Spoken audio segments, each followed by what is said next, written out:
Sebenarnya Pak Jokowi itu tahu nggak sih Pak dengan adanya praktek-praktek korupsi di negeri ini Pak? Kita kasih solusi. Pak Novel Baswedan hadir juga di sini. Alhamdulillah. Waduh, dari berapa lama kita janjian tuh Pak? Aduh sibuk sekali belum. Enggak lah. Mungkin ada waktu-waktu yang saya kalau berjanji takutnya nggak bisa tepati. Oh iya benar. Jadi Tapi kalau bahas korupsi ditepati nggak Pak? harus. Jadi gini Pak, ini menarik ya. Sebenarnya dampak buat para pengusaha untuk UMKM juga gitu. Penting nggak sih dengan adanya korupsinya itu berkurang di negeri ini? Soalnya kan dirasa-rasa kan mindsetnya gini teman-teman saya, ya udahlah, bodo amat lah, biarin aja negara yang ngurusin para koruptor. Kita mah bisnis aja jalan. Nah, cuma ternyata bocorannya katanya ada dampaknya nih. Dampaknya tuh banyak. Ada yang langsung, ada yang tidak langsung. Orang seringkali mengira korupsi itu hanya terkait dengan uang negara yang hilang. Memang itu kan? Enggak. Ada banyak kewenangan-kewenangan atau yang seharusnya layanan-layanan negara kepada masyarakat, termasuk kita dunia usaha, yang nggak bisa berjalan baik, atau justru malah ada pungli, ada korupsi-korupsi di sana, minta uang dan lain-lain, memeras dengan jabatan, itu korupsi juga. Jadi korupsi itu bukan hanya terkait dengan uang negara saja, tapi juga perbuatan yang khianat amanat. Jadi ketika kita melihat negara tentunya punya tujuan negara banyak hal kan ya. Dan kemudian ketika kita melihat untuk bisa mencapai tujuan negara, maka ada aparatur. Aparatur ini diberi kewenangan-kewenangan untuk mengatur dan lain-lain, membuat kebijakan agar bisa menjalankan sesuai dengan untuk mencapai tujuan negara tadi. Nah, ketika kemudian dia mentransaksikan kewenangannya itu untuk dapatkan untung sendiri, itu korupsi. Oh, masuk juga. Contoh, ketika kita melihat UMKM ya, untuk mendapatkan perizinan ternyata harus membayar, itu korupsi. Oh iya. Pejabatnya atau petugasnya yang meminta uang itu korupsi. Jadi si UMKM-nya mungkin untuk buat perizinan agar lebih lancar biar bikin mungkin event, mungkin dia harus launching produknya di sebuah mungkin tempat lah ya. Itu dia nyogok pun juga masuk juga korupsi ya. Iya. Ngasihnya perbuatan korupsi, menyuap, yang petugasnya menerima pun korupsi, menerima suap. Dua-duanya perbuatan jahat.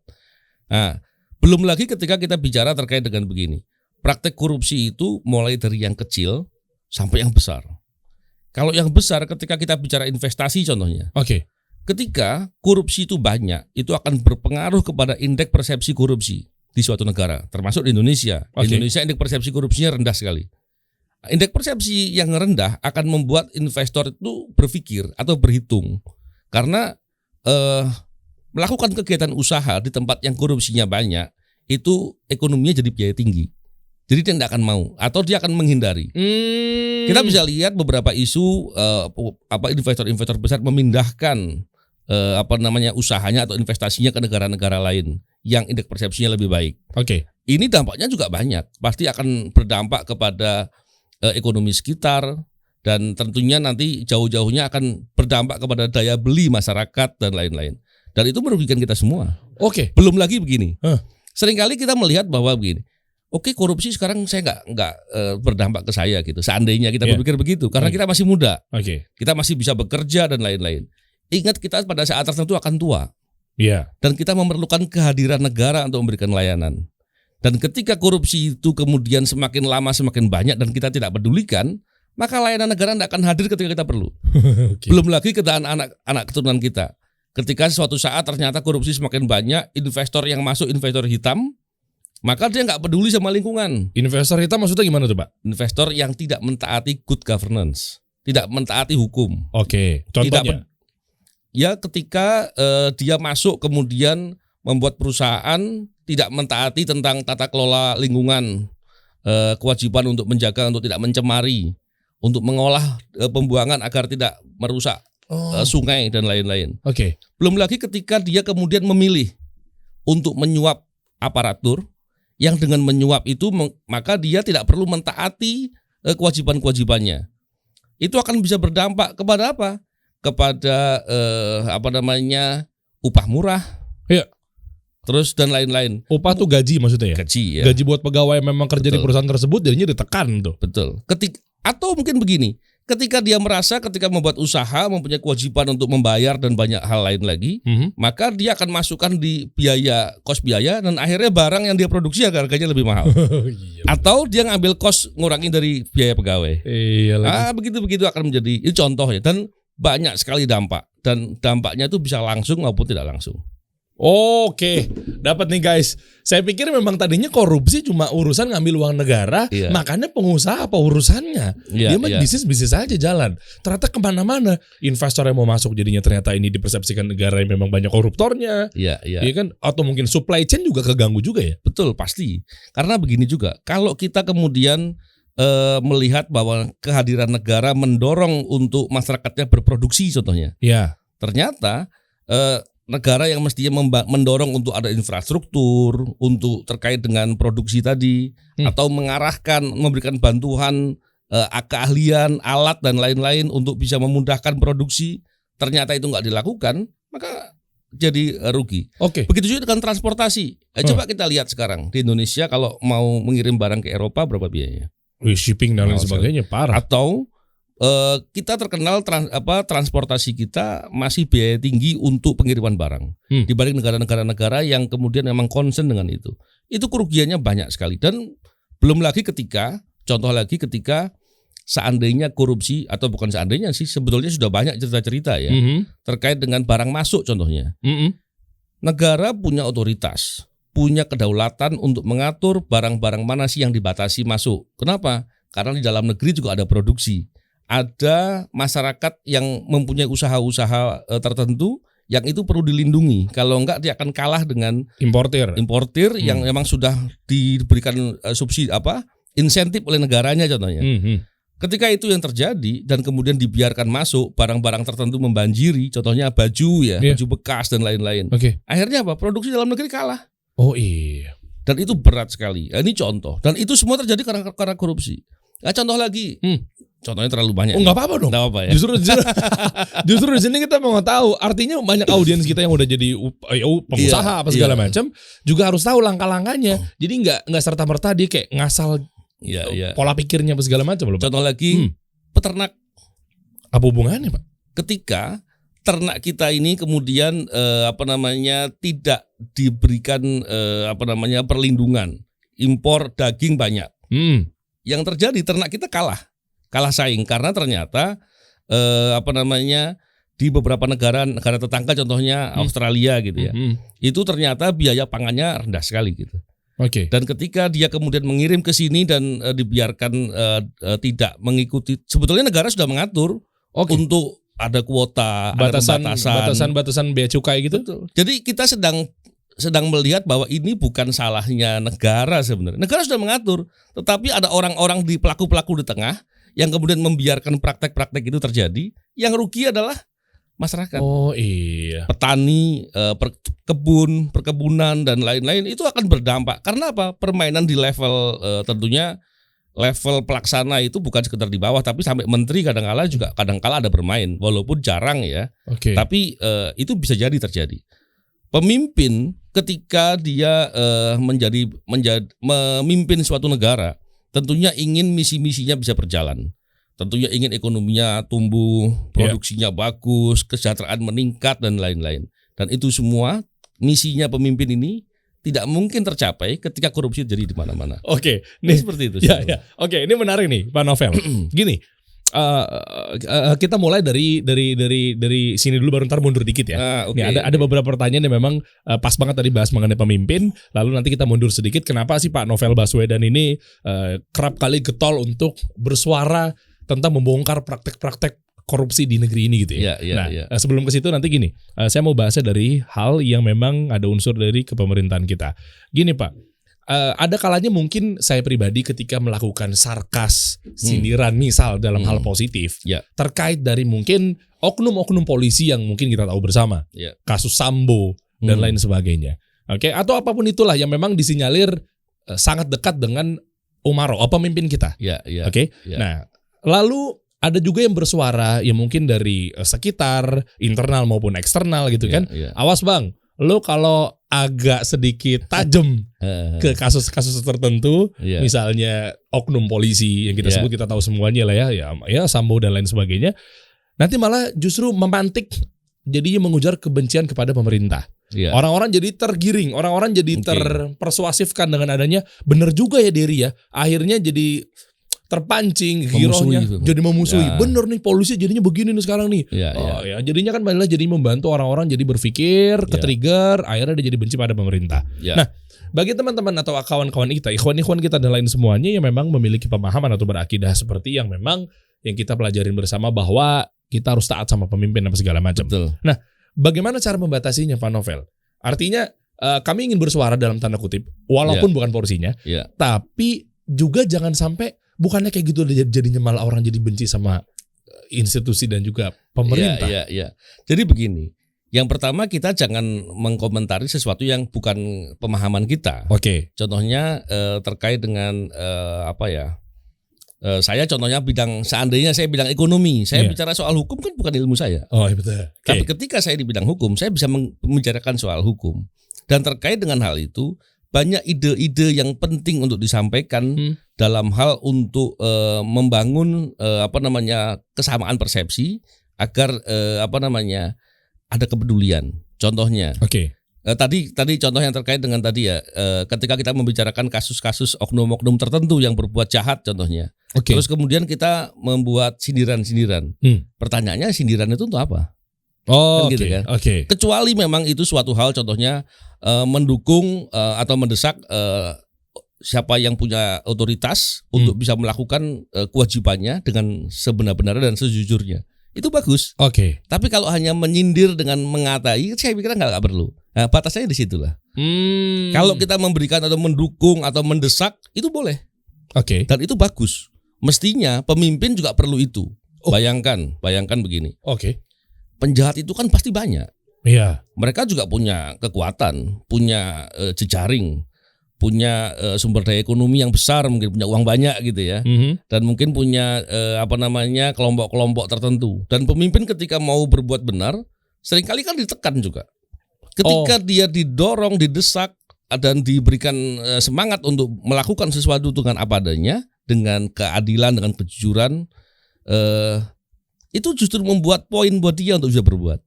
Jadi berbeda ketika kita mengolok-olok dia ya. Iya. Tapi kan yang kita lakukan itu kan bukan mengolok-olok. Kita menyampaikan edukasi dan itu penting. Oh, ngerti saya. Artinya dengan kita misalkan menguak kasus atau mengkupas, tentu bukan jadi kita malah membantu orang-orang jadi terfikir, jadi mengujar kebencian. Sorry, bukan menguak kasus ya. Oh, bukan, tapi kita mendorong sesuatu yang sudah jelas. dan itu malah Tapi- membantu program pemerintah. Betul. Harusnya begitu.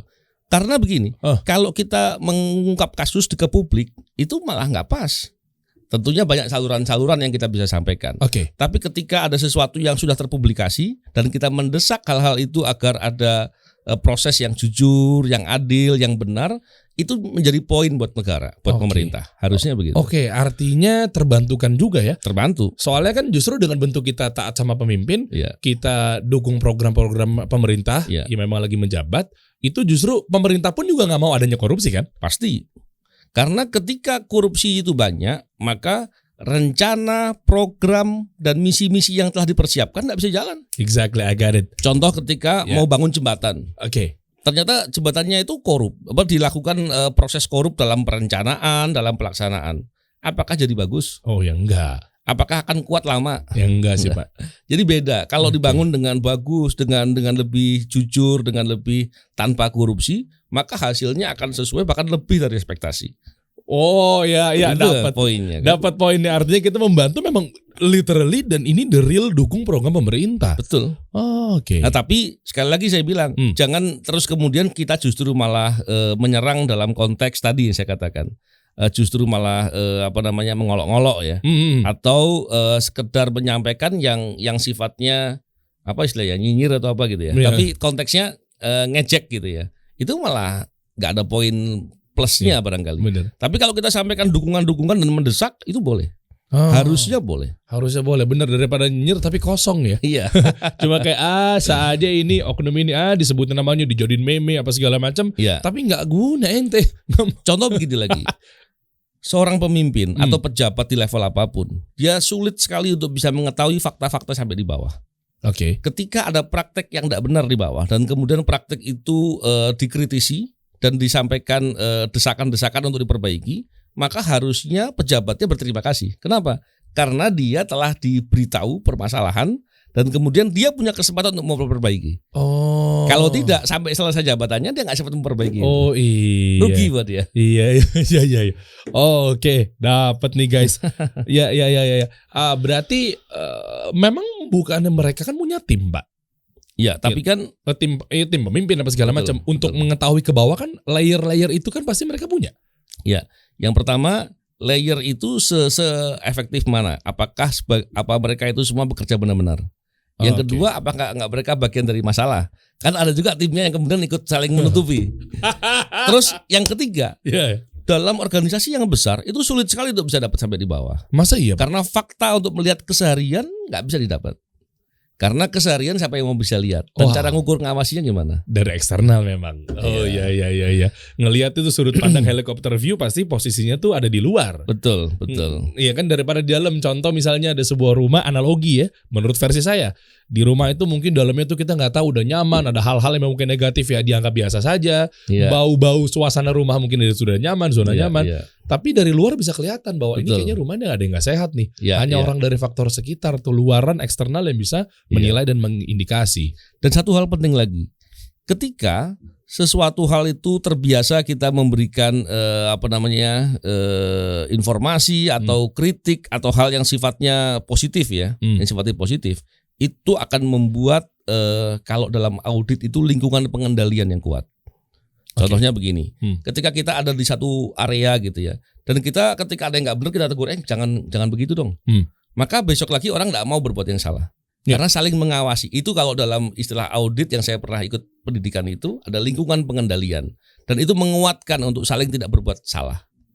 Sehingga ketika kita melakukan sesuatu hal tadi yang saya katakan, mengkritisi atau mendesak untuk ada perbaikan dan lain-lain, maka itu menjadi poin untuk yang pertama perbaikan, yang kedua orang-orang yang berbuat atau yang akan berbuat menjadi berpikir untuk berbuat seperti itu. Karena apa? Dia akan diingatkan lagi. Gitu. Iya, benar. Jadi kurang lebih seperti itu. Oke. Mantap, udah dapat poin-poinnya. Saya mau izin sama Pak Novel Baswedan untuk mundur sejenak, Pak. Iya. Nah, ini nih. Simple, sederhana. Kenapa Pak Novel sampai sebegitunya sih untuk membantu pemerintah dan lain sebagainya, mengkupas para koruptor dan lain sebagainya. Sementara kan mungkin kan di luar sana ya oposisi gitu kan pasti kan ada aja yang nggak suka, atau mungkin pihak-pihak tertentu dalam tanda kutip mereka ingin bermain sehingga ruang geraknya jadi sempit. Iya. Itu gimana tuh, Pak? Memang gini, kalau sekarang ini kan situasinya menjadi lebih menantang gitu. Kenapa? Karena ada yang dikondisikan untuk melakukan praktek-praktek melawan orang-orang yang mau berbuat baik. Contohnya yang sering kita dengar buzzer. Dia dibayar loh melakukan itu. Dan itu ada banyak bukti-bukti yang menunjukkan itu. Itu beneran buzzer RP itu ternyata ada. Benar. Dan ada demo, contohnya demo bayaran. Demo bayaran tuh gimana? Oh, orang dibayar turun untuk demo. Untuk demo. Padahal dia nggak tahu apa yang lagi disuarakan ya. Iya. Dan itu sering tercapture dalam beberapa investigasi. Ketika itu yang terjadi, itu menjadi tantangan orang-orang yang berbuat baik. Kita paham bahwa berbuat baik itu pasti resikonya banyak. Belum lagi begini. Saya pribadi, saya pernah bertugas di bidang penegakan hukum. Saya pernah jadi anggota Polri, saya pernah menjadi pegawai di KPK, investigator. Saya sekarang menjadi PNS di Polri untuk pencegahan korupsi di bawah Kapolri. Nah, ketika saya mengetahui banyak permasalahan itu, maka itu tantangan buat saya. Sederhananya begini, saya cerita sedikit boleh ya? Boleh Pak. Ketika saya dulu tahun 2001, saya ingat sekali, saya menjadi Kapolsek. Saya lihat betapa waktu itu saya sempatkan diri untuk datang ke penduduk yang paling jauh dari wilayah yang saya wilayah yang menjadi pengawasan saya lah dalam penegakan hukum. Ketika saya lihat ke sana, ternyata hidupnya mereka susah. Saya lihat sendiri mereka anak-anaknya nggak di sekolah. Dan saya tahu betul kerjaannya mereka itu berkebun, dan kemudian gara-gara banyak illegal logging tanahnya pecah-pecah, sungai yang menjadi biasa untuk mengangkut hasil kebunnya mereka kering, dan mereka harus pakai kos tambahan untuk ngelola tanah dan mengangkut barang. Akibatnya hasil kerja dia yang hanya untuk makan saja kurang. Akhirnya saya bilang, saya janji saya akan melakukan penegakan hukum di sini terkait dengan hal yang seperti ini. Dan saya lakukan betul-betul terkait dengan illegal logging. Ternyata perlawanan baliknya keras, kuat sekali. Tapi saya lihat faktanya begitu menyusahkan orang-orang yang terdampak dari akibat kejahatan tadi. Belum lagi perjudian. Saya lihat sendiri banyak orang yang bekerja kasar gitu ya. Penghasilannya juga harian dan untuk makan hari itu aja biasanya, atau hari besok paling banyak. Oke. Dan ternyata pulang bekerja dia main judi yang terorganisir lah. Judi ada togel, ada segala macam. Habis uangnya, pulang nggak bawa uang, ribut sama istrinya, nggak bisa ngasih makan keluarganya, akhirnya masalah keluarga, atau lebih parah lagi mereka keluar mencuri, malah berbuat jahat lain, masalah sosial yang timbul. Betapa parahnya gitu. Sedangkan ternyata ada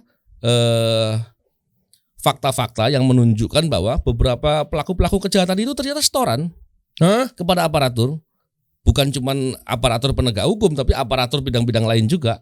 Nah, ketika fakta itu yang terjadi, maka tantangan kita apa? Kita harus bereskan itu. Kita berani ngelawan itu. Tapi ternyata mereka kuat ya, ternyata ngelawan itu berat.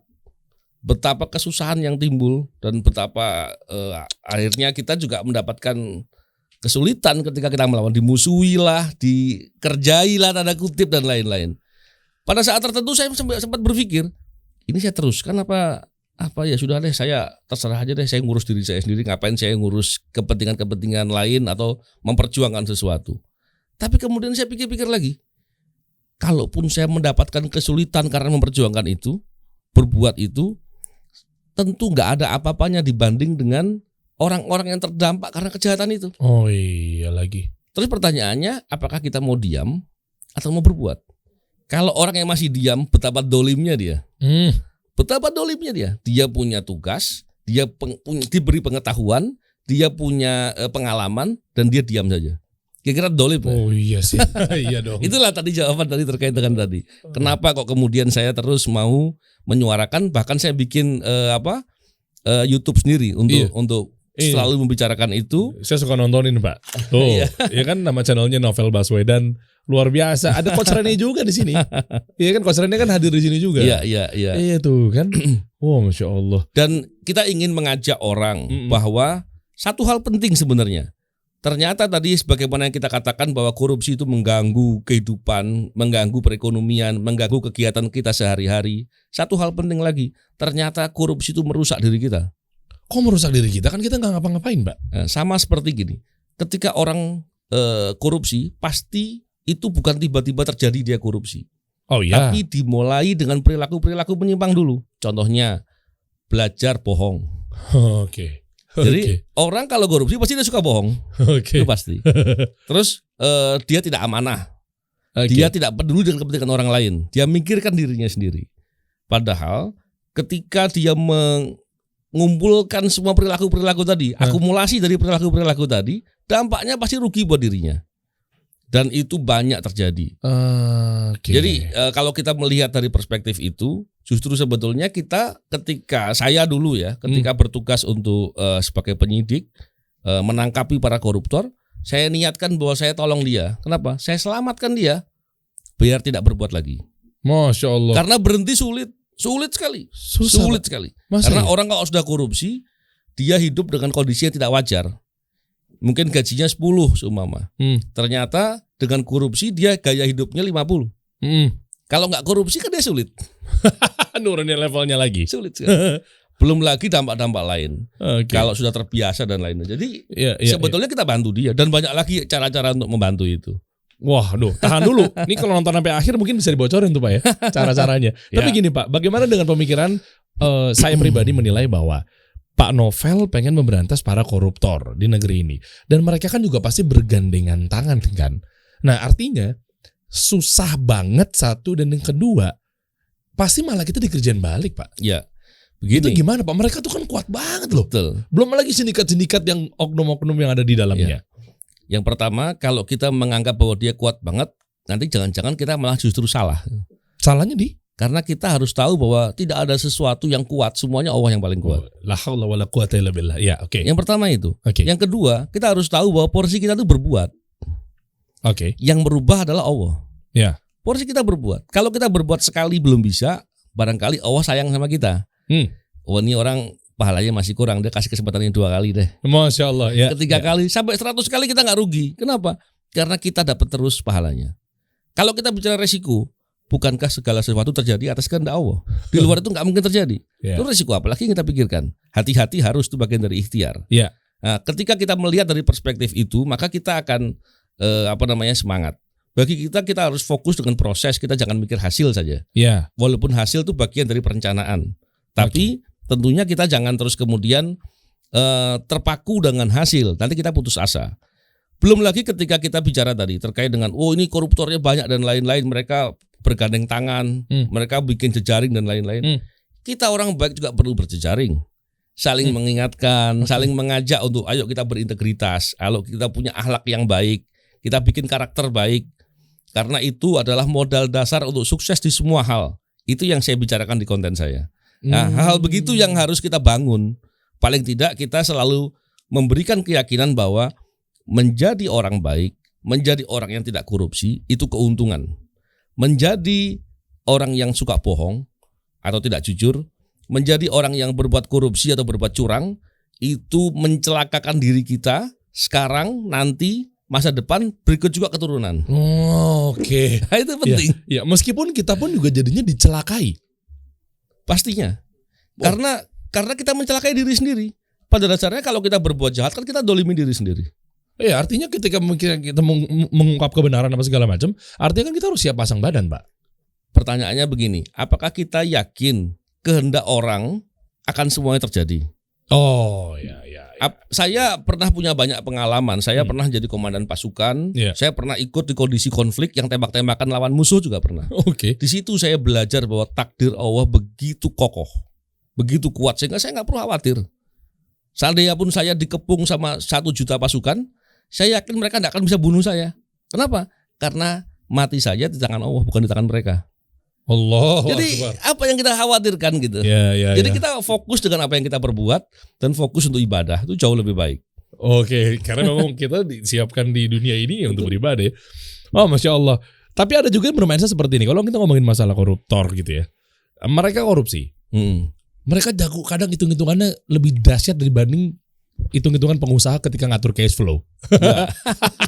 Gitu. Contoh, iya, dahsyat. Oke, gue korupsi sekian puluh atau ratusan miliar. Ya. Dihitung-hitung ternyata di penjaranya cuma sekian puluh tahun doang. Betul. Sementara begitu dicek, oke, set, ternyata hitung-hitungannya masuk. Iya. Bukan kita ngajarin yang nggak bener ya guys. Iya. Pas hitungannya masuk nggak masalah deh kalau gitu. Betul. Ya udah, nih yang penting anak istri gue udah makmur. Iya. Mungkin ada yang para oknum koruptor Iya. juga yang mungkin dia ngumpet-ngumpetin hartanya dan lain sebagainya. Iya. Hitung jari, tek, bisa bebas lagi, bisa Ini, senang-senang lagi. Saya sering ngobrol sama orang yang ngomong begitu. Oke. Dari pengalaman saya, tidak pernah saya ketemu 1 orang saja koruptor yang hidupnya bahagia, tidak pernah. Masa iya? Pasti hidupnya susah, rusak dan lain-lain. Contoh, ketika anak dikasih uang hasil korupsi, yang terjadi apa? Maksiat. Oh iya sih. Mana ada, jadi tidak dengan sematematika itulah gitu kurang lebih. Iya, jadi darah daging soalnya. Betul. Yang berikutnya adalah kita hidup ini perlu keberkahan. Iya. Dan kemudahan-kemudahan itu akan kita bisa dapat ketika kita berbuat baik, kita peduli dengan orang lain, kita terus menjaga kejujuran, kita bersungguh-sungguh, dan kita selalu berpikir positif. Itu pasti banyak keberkahan-keberkahan dan jalan-jalan kemudahan untuk kita, pasti. Sebaliknya, kalau kita berlaku curang, suka bohong yang terjadi, yang ada kita kecelakaan aja. Mungkin kita ya banyaklah kesusahan-kesusahan akan didapat. Dan Betul. itu pasti saya yakin. Betul. Misalnya dia dapat duit dari hasil suap apa segala macam, dibeliin motor, Vespanya nabrak. Ya kan begitu kan? Oh, kalau dicuri orang. Dicuri orang. Mobilnya gembos sana gembos ini nggak karuan deh. Oke, ini Masya Allah ya, Pak Novel ini kan artinya kan juga pernah menjadi anggota Polri. Ya. Kita lihat di banner di YouTube-nya tadi dan coba dong. Nah, ini menarik di sini. Baca ya, hukum tidak buta. Ya. Oke, kalau kita ngomongin koruptor, sesimpel sebenarnya bisa nggak sih Pak dihukum mati? Ya, memang hukum mati bisa, tapi ada syaratnya. korupsi apabila itu dilakukan dalam keadaan bencana itu bisa hukuman mati. Contohnya gimana, Pak? Contohnya ketika COVID bencana, dana COVID ternyata dikorupsi, itu bisa hukuman mati. Loh, kalau nggak ada bencana berarti dibebasin dong? Bukan dibebasin, maksud- hukumannya bukan hukuman mati. Oh iya, tapi artinya maksudnya kan Dihukum, tapi dihukum. bukan hukuman mati. dihukum misalnya 30 tahun, artinya kan Enggak, maksimal 20 tahun. Oke, 20 Ya. tahun. 20 tahun kan artinya bisa bebas kan maksudnya? Iya. Kalau memang umurnya panjang sampai segitu ya. Bisa seumur hidup. Nah, itu gimana? Kalau seumur hidup ditahan sampai mati. Ditahan Matinya terus. pun di situ. Di situ. Itu seumur hidup. Tapi maksimal kalau penahanannya menghitung waktu maksimal 20 tahun. Kenapa nggak dibikin aja setiap koruptor dihukum mati biar nggak ada lagi yang berani korupsi? Itu politik hukum. Politik hukum tentu mereka akan mengatur soal itu. Tapi terlepas dari apapun, saya pernah beberapa kali bertemu dengan koruptor yang kemudian insaf dan bertobat ketika ditahan. Ajib. Ya, beberapa kali. Oke. Contoh, saya pernah bertemu dengan pejabat lah ya, pejabat di bidang keuangan. Kalau Oke. boleh tahu inisialnya apa, Pak? Dia waktu saya periksa, kemudian dia cerita, saya berikan nasihat. Sebaik-baiknya orang adalah berkata jujur. Ketika Anda nggak jujur, Anda rugi. Anda sebagai tersangka itu boleh berkata bebas, nggak diwajibkan untuk jujur. Tapi yang paling bagus kalau Anda jujur. Dan kemudian dia ikuti omongan saya. Benar, ternyata dia dihukum. Oke. Tapi setelah sekian lama perjalanan, saya bertemu lagi di lembaga pemasyarakatan. Dia bilang apa, Pak Novel? Saya bersyukur. Karena ketika saya sekarang ini ditahan dengan usianya dia sudah lebih dari 60 tahun. Dia bilang apa? Saya justru punya kesempatan untuk ibadah yang terbaik dibanding kemarin. No. Saya sholat tepat waktu di masjid. Ya. Saya ibadah-ibadah lain dan saya nggak pernah maksiat. Bagaimana maksiat ditahan? Iya. Nah, jadi hal-hal begitu kita melihat bahwa kemudian dia bertobat. Itu yang sudah ini ya, yang Iya. sudah pensiun. Iya. Tapi yang belum pensiun juga ada. Ada beberapa yang bertobat. Walaupun ada juga yang sudah kena masih bermain dan keluar masih main lagi, masih korupsi lagi. Nah, itu istidrat buat dia. Iya, bener Allah uji lah gitu ya. Iya. Jadi sebenarnya kalau melihat dari perspektif itu dalam beberapa hal atau saya berkeyakinan ketika menangkap koruptor itu pada dasarnya kita sedang menolong dia. Kita tolong dia. Justru Kenapa? malah nolong ya. Nolong. Karena tadi saya katakan berbuat jahat itu ada magnet yang menarik dia. Dia berbuat satu kali ngulang lagi, sudah terlalu sering untuk berhenti sulit, kayak ditarik gitu. Nah, kita bantu dia untuk tidak berbuat lagi. Yang kedua, kita sita hasil kejahatannya dia sebanyak mungkin. Kalau perlu semuanya, kalau hasil kejahatan semuanya disita. Lah kalau yang ada yang diumpetin, Ya salahnya dia. tapi itu pasti Pasti diumpetin, tapi dalam Iya kan? perspektif positif saya melihatnya ya. Ketika kita menyita semuanya, berhasil menyita semuanya dan dia hasil kejahatan disita semua, dia harus bersyukur. Kenapa? Tidak dipertanggungjawabkan nanti ketika dia mati. Oh iya. Kan tolong dia. Nolong juga tuh yang Nah, keduanya. ketika kita melihat dari perspektif itu, kita bekerja dengan perspektif positif, bukan dalam rangka memusuhi dia atau membalas dendam. Enggak, dalam perspektif positif. Saya tolong Anda. Jadi kita bekerja sehari-hari tidak dengan marah, Yeah. tidak dengan kesel gitu ya, tapi dengan senang aja. Oke. Senang, tapi kan menurut mereka zona nyamannya diganggu. Enggak apa-apa. Kalau dia seperti itu biarkan aja. Contoh ketika kadangkala pun kita dalam keadaan tertentu berbuat baik pun ada yang berlaku buruk sama kita. Contoh aja, Rasulullah SAW pernah menyuapin orang buta, Yahudi buta di pasar yang setiap hari memaki-maki Rasulullah SAW. Apa yang terjadi? Semakin memaki-maki semakin dilembutkan makanannya dikasih. Apakah kita rugi ketika kita dimaki-maki? Enggak. Apakah kita menjadi buruk ketika dihina? Enggak. Yang ada pahalanya dia store sama kita. Iya. Habis pahalanya ambil dosa kita untuk itu ya. Oh iya. Jadi berpikir positif saja dan itu selalu luar biasa. Oh, Oke. Mantap Pak Novel. Ya, ini banyak ya fenomenal terjadi juga mungkin di luaran sana terkait ya eksportir, importir, ranah pengusaha atau pebisnis kita nih. Banyak banget ya di luaran sana. Ya. Nah, gimana cara memberantas karena memang udah lintas negara, Pak? Ya, sebenarnya gini. Kita sih fokusnya di teritorial Indonesia itu ada petugas yang namanya Bea Cukai yang mencatat dan memeriksa barang yang keluar maupun yang masuk. Oke. Nah, disitulah yang kemudian tadi yang saya katakan ada kewajiban negara untuk memeriksa dalam konteks jangan sampai barang yang terlarang itu masuk. Contohnya narkoba, gitu ya, atau barang-barang lain. Barang-barang yang terbatas, contohnya seperti minuman beralkohol, atau tembakau atau apapun ya, tekstil dan lain-lain. Jadi atau barang-barang yang ditentukan oleh pemerintah untuk dibatasi. Tujuannya untuk melindungi kepentingan masyarakat. Nah, itu semua mesti dilakukan dan itu bisa dilakukan. Dan bukan kita memeriksa atau mengatur yang di luar dari negara Indonesia. Enggak, kita mengatur dari teritorial Indonesia.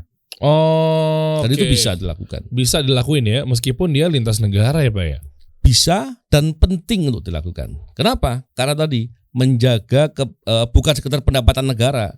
Oke lah pendapatan negaranya berkurang, harusnya bisa dapat 10, dapatnya cuma 3 contohnya. Iya itu. Tapi kita lihat bukan sekedar itu. Ketika barang-barang yang dibatasi oleh negara kemudian masuk dengan cara ilegal, maka produksi dalam negeri mati. Oke. Bukan sekedar itu, investasi pun yang seharusnya mungkin merasa bahwa dia masuk di investasi di Indonesia karena tahu bahwa barang ini kalau dimasukkan dari luar enggak boleh karena dibatasi. Jadi berpikir loh, kalau gini caranya lebih bagus gua bikin tempat lain gitu kan.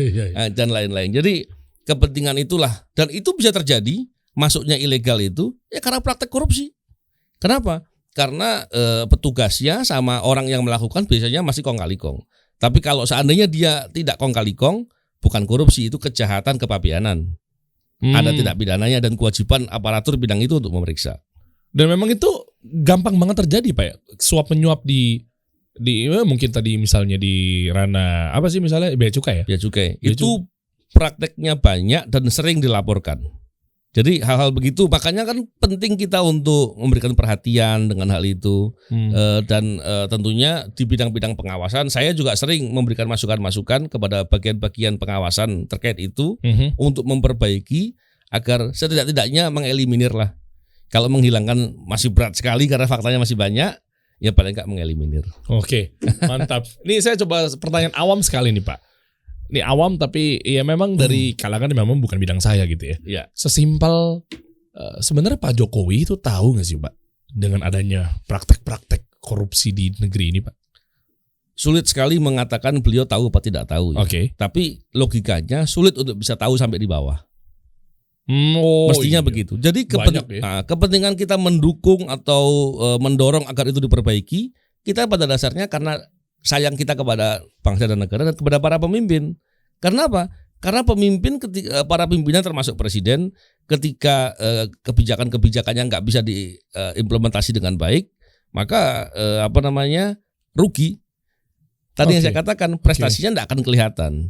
Kalau saya katakan sebetulnya presiden maunya apa sih? Iya. Ya kita lihat ya peraturan-peraturannya. Tentunya itu kan maunya presiden. Wah, iya ya kan? Simpel. Peraturannya itu dilarang. Kenapa dimasukkan? Berarti presiden enggak mau itu. Kan gitu harusnya. Logikanya sederhana aja. Iya, betul. Kalau seandainya presiden punya kehendak lain, pastilah peraturannya dirubah. Oke. Sesuai dengan maunya kan gitu kurang lebih ya. Bantahannya luar biasa sekali ya, guys. Iya benar. Terkhusus juga mungkin Pak Kapolri ya. Iya. Iya kan? Pak Listio dan lain sebagainya. Saya dengan beliau sering komunikasi. Saya tahu betul bagaimana keinginannya untuk banyak melakukan perbaikan. Tapi ternyata semuanya ada keterbatasan. Maka ketika kita menyampaikan hal-hal yang sifatnya positif untuk perbaikan, hal-hal produktif untuk bisa ada perubahan-perubahan baik, maka itu sebetulnya membantu kepentingan pemimpin negara. Mestinya seperti itu. Ya. Apa Pak kira-kira pesan-pesan dari, kalau misalnya saya boleh tahu aja, kalau nggak boleh juga nggak apa-apa. Pesan dari Pak Kapolri, pesan dari Pak Presiden, atau mungkin ya mereka beliau-beliau yang terhormat, semoga Allah jaga beliau itu yang memiliki kepentingan untuk memberantas korupsi di negeri ini. Pastinya beliau-beliau semua ingin agar korupsi itu diberantas seefektif mungkin. Oke. Dan ketika itu bisa diberantas dengan seefektif mungkin, maka akan menguntungkan negara dan tentu masyarakat. Karena pada dasarnya ketika itu dibiarkan, maka dampaknya akan berat. Walaupun melakukan perbaikannya kan sulit, panjang, perlu dan banyak juga tantangan. Orang-orang yang sudah terlalu masuk di comfort zone di bidang-bidang itu, sudah bermain di situ, pasti mereka akan melakukan perlawanan. Tapi kan mereka dan mereka bukanlah keinginan para pemimpin itu. Saya tahu betul bahwa para pemimpin tidak akan mau berbuat begitu. Iya betul. Dan gini Pak, mereka kan ya maaf ya, Ya oke, hormat lah siapapun yang berada di atas sana. Tapi kan mereka kan para oknum ini, jaringan ini kan kecil, Pak. Iya. Dibanding negara kita yang besar, kita bisa bergotong royong. Nggak tahu ya, saya awam sekali pertanyaan ini. Habis sih selesai. Nggak semudah itu. Mungkin terlihatnya sedikit, ya. Tapi ternyata sedikit di sini, sedikit di sini, sedikit di sana. Jadi hampir di semua tempat. Akhirnya jadi banyak. Iya lagi. Oh iya lagi, di mana-mana ya. Dan memang gini, untuk memperbaiki sesuatu, mengubah sesuatu atau mengubah suatu negeri, yang paling utama adalah memperbaiki penegakan hukumnya terlebih dahulu. Maka dalam banyak kesempatan saya selalu katakan, memberantas korupsi mestinya dimulai dengan memberantas korupsi di sektor penegakan hukumnya dulu. Itu dulu ya. Setelah itu nanti para penegak hukum akan menegakkan hukum, akan melakukan tugas dan kewajibannya, sehingga hukum-hukum tegak dan semuanya akan jadi baik. Nah, yang dimaksud dengan hukumnya ini apa nih Pak nih? Maaf nih, Ya. secara simpel mungkin saya bertanyanya gini, apakah pengacara, apakah kepolisian, apakah ya nggak tahu ya siapa Penegak hukum ya, penegak Iya. hukum semuanya. Di situ ada polisi, ya, ada jaksa, oke. ada hakim, lembaga pemasyarakatan, advokat. Tapi tentunya prioritas, nggak mungkin sekaligus kan. KPK KPK termasuk dan penegak hukum lain. Contohnya ada, kalau dalam penegak hukum ada penyidik PPNS contohnya. itu apa? Penyidik pegawai negeri sipil contohnya. Oh, oke. Ada penyidik TNI AL gitu ya. Itu penyidik-penyidik juga. Dan dia tinggal dipilih nanti mana yang lebih dahulu diperbaiki dan lain-lain. Dan itu harus dilakukan dengan sungguh-sungguh dan totalitas. Karena enggak mudah memperbaiki sektor penegakan hukum, enggak mudah dan itu kerjaan berat. Dan Pak Novel sekarang berada di mana?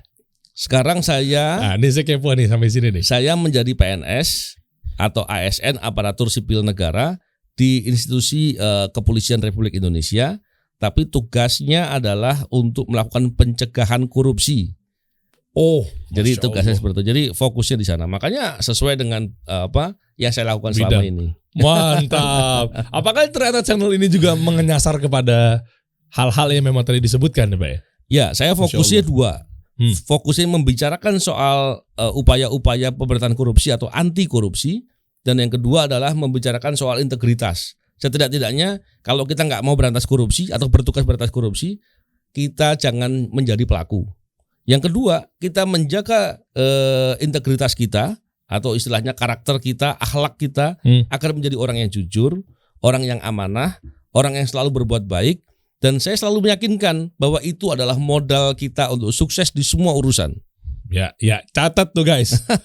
Dan pertanyaan saya berikutnya adalah, berarti anak buah Bapak tukang bakso yang pakai HT, Pak? Enggak, saya bukan di kepolisian. Oh, bukan. Nah, ini nih. Bukan anggota polisi, Bukan, tapi bukan, ya. menjadi ASN-nya. ASN-nya. Ya. Pak, kita bedah bareng-bareng, Pak. Saya masih penasaran, Pak. Sebenarnya tukang bakso pakai HT itu ada nggak sih, Pak? Enggak nih, saya beneran nanya nih. Jadi begini, Gimana sih, Pak? Itu berita tuh rame banget tuh. bisa jadi itu intelijen. Itu beneran. Pertanyaannya, kalau dia intelijen dari mana? Karena intelijen itu banyak, Oke. nggak cuma di polisi. Reserse tuh yang gondrong-gondrong, bukan? Reserse itu bukan intelijen. Reserse bagian biasanya dia nggak melakukan tugas pengawasan intelijen.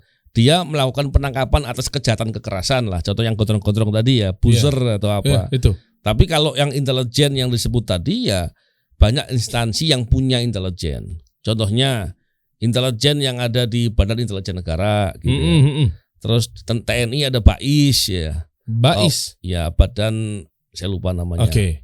Intelijen strategis lah istilahnya. Oke. Badan intelijen strategis. Ada banyak lagi. Ada lembaga-lembaga yang punya, kejaksaan punya intelijen. Punya juga ya? Punya intelijen. Jadi- Tapi tentunya beda caranya. Oh, caranya mungkin kalau tadi tukang bakso, ini tukang somai kali ya, Pak ya. Tapi beneran nyata, Pak. Tukang bakso pakai HT itu beneran, Pak. Itu jadi meme-meme dan bercandaan loh, Pak. Saya nggak tahu. Oh, Apakah nggak boleh ngomong soalnya kan dalam- intelijen. kalau intelijen ketahuan ya gagal dong. Ah, cerdas sekali jawaban Pak Novel, luar biasa. Tapi berarti bisa jadi ada ya, Pak ya? Iya, kalaupun dia ternyata ketahuan, biasanya nggak ngaku. Bilangnya buat mainan sama anaknya. Oh gitu. Jadi segala cara. Dan kenapa harus tukang bakso gitu loh? Karena dia keliling ya. Kalaupun bener misalnya. Ya kalau untuk melakukan pengawasan banyak cara yang dilakukan. Tapi apakah jadi tukang bakso saya nggak tahu lah. Oh iya. Kan saya nggak lihat. Iya. Waduh. Ini detail banget, saya banyak dapat ilmu dari beliau gitu ya. Coba kita lihat channelnya. Pak, ini kenapa ngundang-undangnya berarti saya lihat ada Coach Rene. Apakah Coach Rene membahas hukum juga di sini kan enggak? Atau apa message dari channel Pak Novel Baswedan ini apa nih yang ini nih? Kalau yang ini saya lebih banyak membicarakan mengenai integritas. Tadi saya katakan bahwa integritas itu modal untuk sukses. Oke. Nah, ini kan perlu bicara sama ahli-ahli yang terkait dengan motivasi, orang yang ahli terkait dengan psikologi. Ya. Ini kan perlu orang-orang yang biasa menjadi coach untuk sukses dalam beberapa bidang ya, termasuk bisnis. Nah, mereka bisa cerita. Saya pernah punya pengalaman jadi pebisnis karena dulu waktu SMA saya punya usaha. Dan usaha saya adalah wira swasta. Saya bukan kerja ikut orang, saya punya pegawai. Oke. Dan dulu pengalaman saya kuncinya jujur, itu modal utama. Modal utamanya bukan uang, jujur, kepercayaan. Kalau kita nggak jujur masa dipercaya orang. Oh, Kalau kita dipercaya orang dapat banyak kemudahan. wah, Masya Allah. Iya kan? Ya, itu dia tuh ya. Mungkin kedepannya kira-kira Pak Novel mau ada rencana apa Pak? Bocorin saya Pak. Kira-kira sekarang lagi yang marah kasus yang mana Pak? Enggak, kalau saya bukan penanganan kasus. Udah enggak lagi ya. Enggak. Dulu ya. Dulu saya bahkan investigator ya. Dan saya penyidik utama, penyidik senior. Betul, berat tuh. Ya maaf ya, mungkin yang nggak suka dan musuhnya juga banyak nggak sih Pak? Nah, saya itu gak pernah menganggap itu sebagai masalah gitu ya. Mereka. Iya, Mereka kan menganggapnya kalau Bapak kan masalah. Kalau tadi saya menganggap bahwa mereka nganggap saya masalah, saya dimusuhi, diincer dan lain-lain. Saya berkeyakinan tidak akan ada mereka bisa melakukan sesuatu kecuali yang Allah kehendaki. Masya Allah. Dan saya yakin segala sesuatu yang terjadi kepada diri saya itulah yang terbaik. Termasuk mata saya nggak bisa lihat, saya yakin yang terbaik. Oke. Jadi bagi saya nggak ada yang perlu rumit dan nggak ada yang susah. Jadi kita santai aja. Yang penting porsi kita adalah kita tetap pada posisi berbuat baik.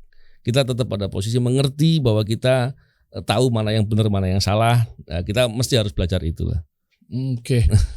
Siapa jadi Pak sebenarnya yang mantau rumah Bapak dari subuh berhari-hari Pak?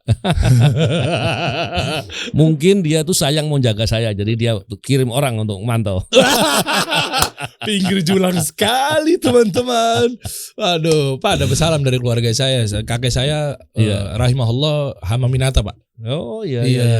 Dulu kan sempat jabat Kapolda Metro Jaya. Iya, tahun 99 deh. Iya. Saya lulus 98. Jadi setahun setelah saya lulus. Oh, jadi Kai Hamam kan Kalimantan, manggilnya Kai. Iya. Kai Hamam itu punya kakak nenek saya tuh. Iya. Itu. Kan mudah-mudahan kita bisa ngobrol-ngobrol lebih lanjut Pak ya. Iya. Masya Allah. Tapi ngobrolnya mungkin siang-siang, malam-malam, jam subuh-subuh Pak.